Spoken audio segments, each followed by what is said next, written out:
That was very tentative. Hello. Hello, heathens.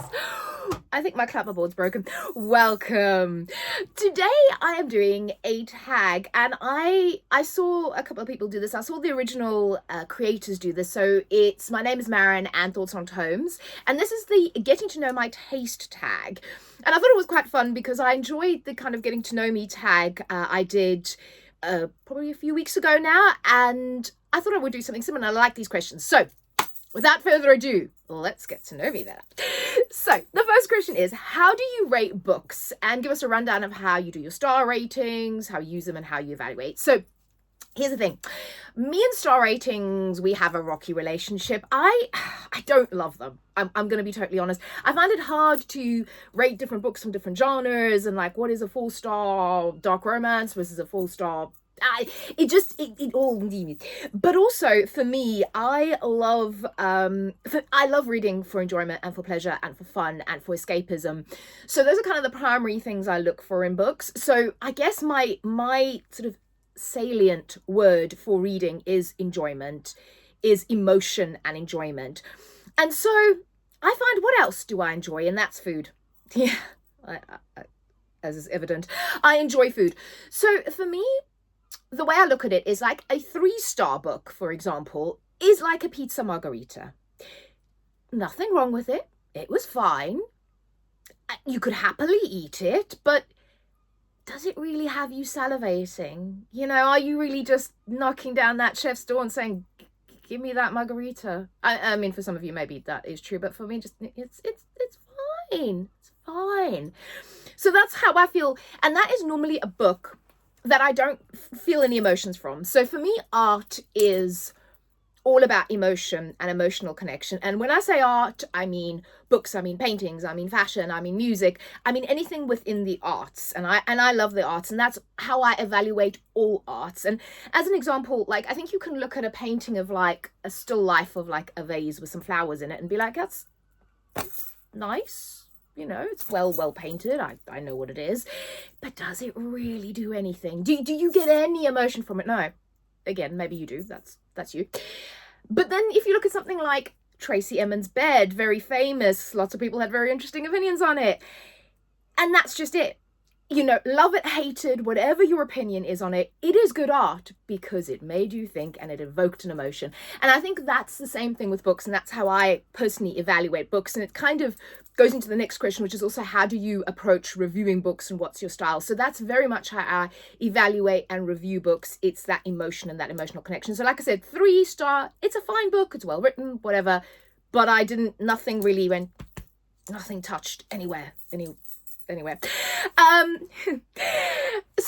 then if we go down to the bottom scale, like 1 or 2-star, you will very, very rarely, if ever, hear me rate something 1 or 2-star, because it just means I didn't like it.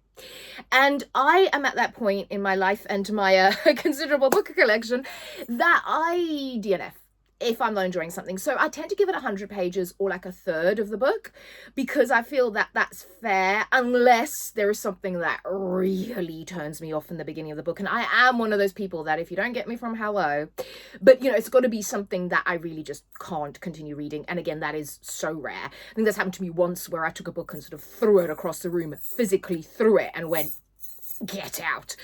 It's very rare. So at that point I will have DNF'd, and I'm not going to give it any stars because I DNF'd it, right? Then if we go to 4-star, 4 stars are books that I really love. You know, sometimes it's 4.5, which is not a 5-star, but like that 4.5-star is I had a great time. I enjoyed it. I felt emotion. It took me on a ride. I had a good time. It made me think. It took me to another world. It did something that caused an emotion in me. And that's like a great steak dinner. Oh, I love a good steak. Nice and rare. Some frites, some fries on the side, some hollandaise, or just plain mayonnaise. Cheesecake for dessert, a nice old-fashioned to go with it. You know, that real, yes, I'm actually salivating thinking about it. So that's what those kind of books are. That's how I feel about a 4-star book. A 5-star book is like that. I loved it, no notes. I had the most amazing time. And the emotional connection on those books is very, very personal. So I can have an emotion in a 4-star book and love it, but it may not necessarily be 100% personal to me.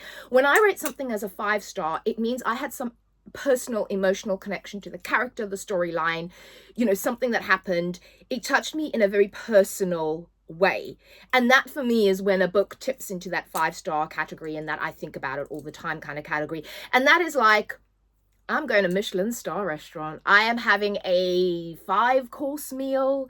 I'm having the house drink, glass of champagne to go with it, the dessert trolley afterwards. It is a special time, And then I do have a second tier, which is a 6-star read, essentially.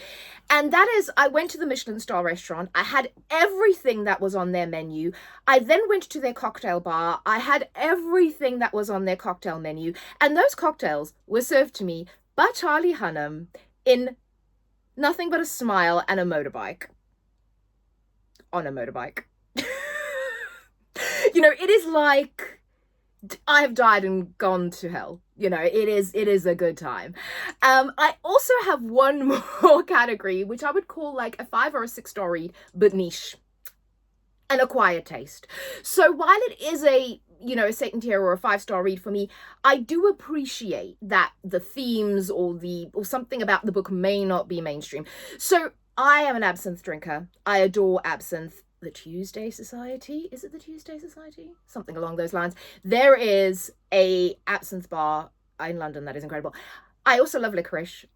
I love marzipan. I can see your faces. I can see your faces now. I also love nice fresh oysters. Marmite. I know you're throwing up. I can see you lot throwing up back there. So they are very acquired tastes. And if you know, if you like them, you like them. And if you don't, so that's the other tier. And my reviewing style is more casual, but very much emotion, enjoyment, made me think, took me out of my everyday driven. That was very long, but we got there. Then, what's the book that made you a reader? I have that said book right over here. The Magic Faraway Tree, or the Faraway Tree Collection. This is by Enid Blyton, Ms. Enid Blyton. I read a ton of Enid Blyton when I was a child. My mother read this. I had sort of a bind-up collection of this. Isn't original one. I saw these and I was like, I think I saw them in the works if you're in the UK, and I was like, I've got to have this. I'm going to be rereading them this year. But she initially read them to me, and then I started reading them. I read from a very early age. I kind of developed reading proficiency very early on in life. When I went to school, so I went to school in South Africa. We start school usually at the age of 6. I was 5, so I went to a year early. And I remember getting a book prize. I think it was Little Women, or The Railway Children, or both, for my reading proficiency. And it was just, it's probably the only thing I do really, really well. I should probably get a job as a professional reader. If, someone's looking for. Anyway, so and there's my job pitch, LinkedIn. But reading was always the thing I loved. And also, so this story is about this group of kids who go with their family to their country home in England, and they see this tree in the forest. They're out playing in the forest, they see the tree, and as they're climbing the tree, they encounter all these different magical creatures, and they have these little crises and all these things, intrigues that are going on in the Magic Faraway Tree. And I think it also solidified my love of fairy tales and just some magic, just again, just not being in the real world, just magically escaping, very much that Narnia feeling. But this was the very first book that I really remember doing that. Then, do you have a genre niche? Is there something you gravitate towards? Okay, so I thought about this. actually thought about this. So I read across genres. I read a lot of different genres. There's very few things I don't read. The word that I would use, and I'll explain it further, is dark, right? Dark fairy tales. I love anything that is reminiscent of a dark fairy tale. I love all the original Hans Christian Andersen fairy tales, the ones where people are chopping off their toes and dying, and no, not the Disney version, right? And I love that when you take that into a modern context but still retain the kind of dark fairy tale elements. I love things like The Hazelwood by Melissa Albert. Juniper and Thorn by Ava Reid is one of my all-time Satan tier favorite. Charlie Hunnam, he's handing me that cocktail. So I need to get that out of my head. Book over here. I adore that. And that is just the darkest of the dark fairy tale feeling. Last Tale of the Flower Bride by Roshani Chachki, that kind of thing. Then dark romance. That obsession has gotten out of hand. But and everybody says that's like tattoos. When you start, you can't stop.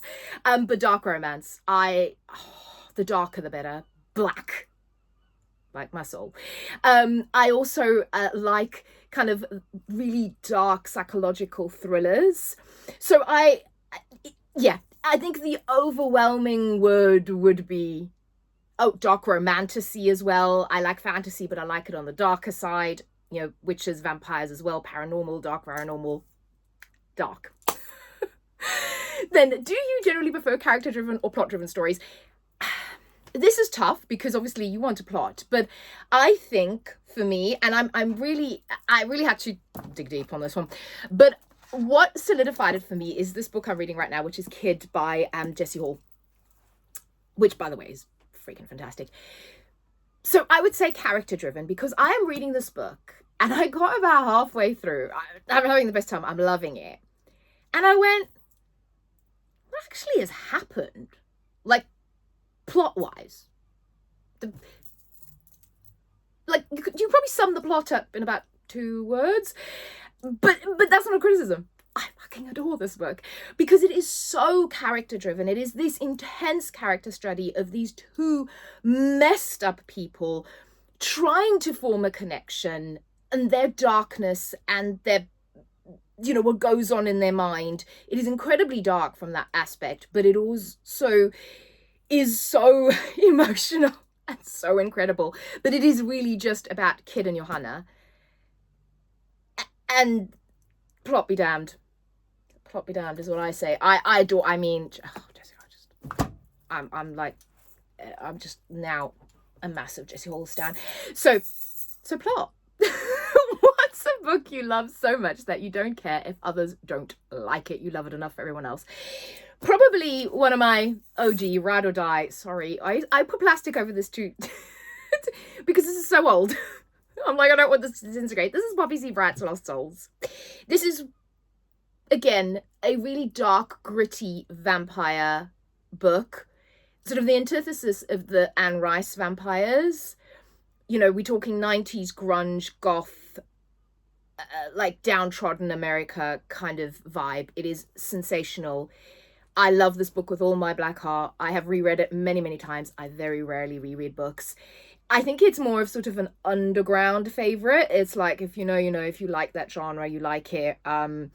It's pretty horrific. Some of the topics discussed in it, are going to be really hard and to digest if you don't like that. But this book is everything. And then I will give another 2 because it's my channel. I can do whatever the fuck I want. These 2. So, Unholy Terrors by Lyndall Clipstone. And I will just say Lyndall Clipstone, in general, she just doesn't get her flowers. She's so underrated. And this book is so beautiful, is so incredibly... I ugly cried in this book. And again, it is kind of a dystopian vampire novel, but it is also just about this relationship between these 2 characters. And again, their darkness and their messed up families and how they find solace in each other. And it just tore my heart out and wrecked me. And again, Lake's Edge by Lyndall Clipstone, same thing. I think she's got a new book coming out that I will be repping the shite out of. Tenderly I'm Devoured, that's coming out in a few months, and then I'll do a whole video on Lyndall as well. But I love this book enough for everyone, but please read it. And then this is The Goldfinch by Donna Tartt. One of my all-time favorite books. And I know that's not the popular choice because I know that everybody loves a horror book. But which I also love, don't get me wrong, but I actually adored The Goldfinch. And I read this with my eyeballs. This is it's a long baby. This is 859 pages. It's fantastic. I loved it. So probably not a popular choice, but there you go. Let's see, what else? What's the next question? What's a book that you love so much that if someone doesn't like it, your reading tastes don't align? Ooh, I don't know if I'd have one single book. I'm going to be totally honest because I read so many I think, different kinds of books and different type of books that even like with the booktubers I recommend or I love watching, they tend to read in different genres, but it speaks to a different side of my personality. I mean, if you don't like Lost Souls, we can't be friends. If you don't like H.T. Carlton, Cat and Mouse Duet, we can't be friends. If you don't like Quicksilver by Callie Hart, we can't be friends. If you don't like Tithe by Holly Black, one of my all-time favorite books and favorite authors, we can't be friends. I'm kidding, we can still be friends. I'm not that I would just say that if you don't like I love studying the darker side of human nature. So if you don't like that, then our tastes don't align. If you're somebody that loves reading like rom-com, happy, cheery, upbeat kind of books, which are great, and I have read a few, but it's just not my niche. It's just not what I know it sounds terrible, but just not what I enjoy reading. I don't watch rom-coms, things like that. Optimistic books. If you're somebody that does not like kind of delving into the darker side of human nature, or it doesn't need to be human, it can be fae, vampire nature, that's probably where our tastes wouldn't align. What is your trash pocket? Oh, okay, so welcome to my TED Talk. You should never ever be embarrassed about what you like and what your taste is. And I don't care if we're talking about books, we're talking about music, we're talking about art, we're talking about fashion, people, non-people, whatever. Never ever apologize or be ashamed or consider anything that you like trash. And I'm offended by this question. I'm not offended by the question, and I get where it's coming from, but I don't consider anything bad or trash. Whether you read graphic novels, whether you read erotica, whether you read horror, whether you read Pulitzer Prize winning novels, and I read them all. This thing won the bloody Pulitzer Prize again. But God, do I love my dark romance. But you should never ever be afraid or embarrassed or consider anything that you like trash. It's out there, it's been made, it's been created. Enjoy it, love it, fanfic, whatever the hell it is. So I don't have a trash pocket because I don't consider anything that I like trash, and neither should you. Thank you for attending my TED Talk. Moving on.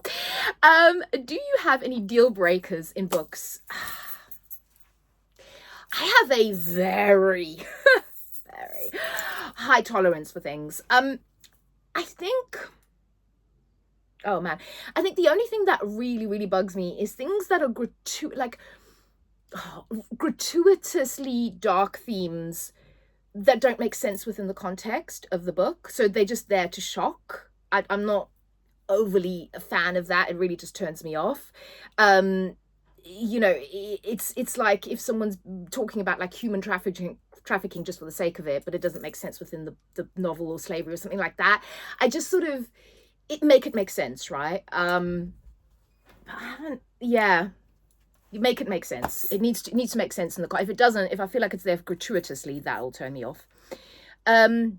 What's a strong opinion you have about a book released within the last year? Overrated or underrated? Well, my favorite book is Quicksilver, and anybody that trash talks Quicksilver will get a slap from me. I think an unpopular opinion I had was I didn't like Blood Over Bright Haven. So that maybe, yeah. Sorry. I know everybody loved it. I just didn't. What do you look for in writing? So writing style is something that can turn me off the quickest, and sometimes it's not. It's hard to define because it may not necessarily be something they're doing. But I will say one of the worst books I have ever had the misfortune of trying to lay my eyeballs on was The Great Wen by Alan Moore. My God, that was word soup. That was literally like someone took a word generator and just generated pages and pages of writing and then expected you to read it. It was shite. I have no idea how that book got published. There's a strong opinion about a book that was published in the last year. I literally do not know how that book got published. And like I said, bless you if you could read it or make heads or tails of it. But it was, and I am not stupid, but that book it was horrendous. Full stop. But yeah, I think in terms of writing style, so it will turn me off very quickly. I don't like it when people try to write slang or dialects badly. You get that a lot with like Scottish or like Irish and Welsh even and things like that. It's just like, oh no, what please just write. We get it, the person's Scottish, you don't have. I don't like that. I don't like where it's too choppy and abrupt, where you keep having to go, what, where are we now? Like badly edited, things like that. Or I like descriptive writing, I like lyrical writing, but I don't like word soup. The great one. But I like lyrical, I love descriptive, I love beautiful writing, but again, make it make sense.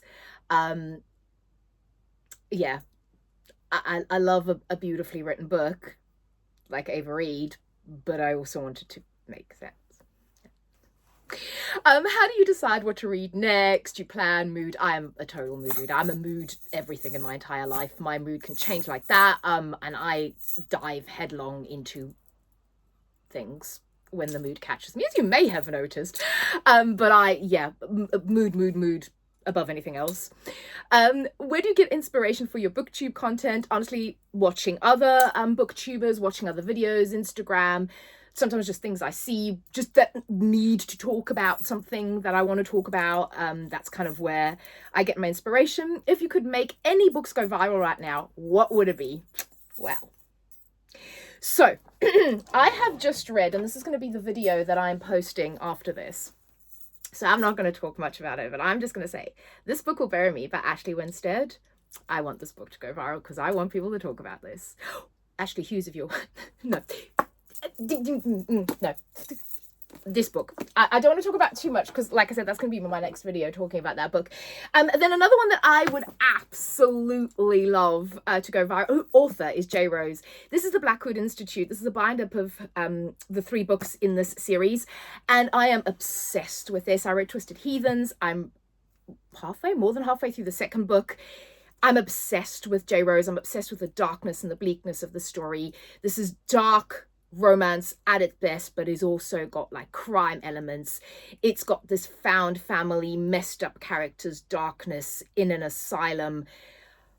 Oh, everything that speaks to my heart. And I'd really wish that this would go viral. I also think that more indie authors should go viral. Jessie Hall, I want her to go more viral. I want Karina Halley to go more viral. I think a lot more of the great, particularly darker tinged romance authors, I want them all to go viral. Lyndall Clipstone as well. And who are some of the booktubers whose reading tastes are similar to yours? So, Hayes McKay and The Book Refuge, I adore, and that really speaks to they do so many great recommendations on sort of dark romance and romance and kind of the darker romance side.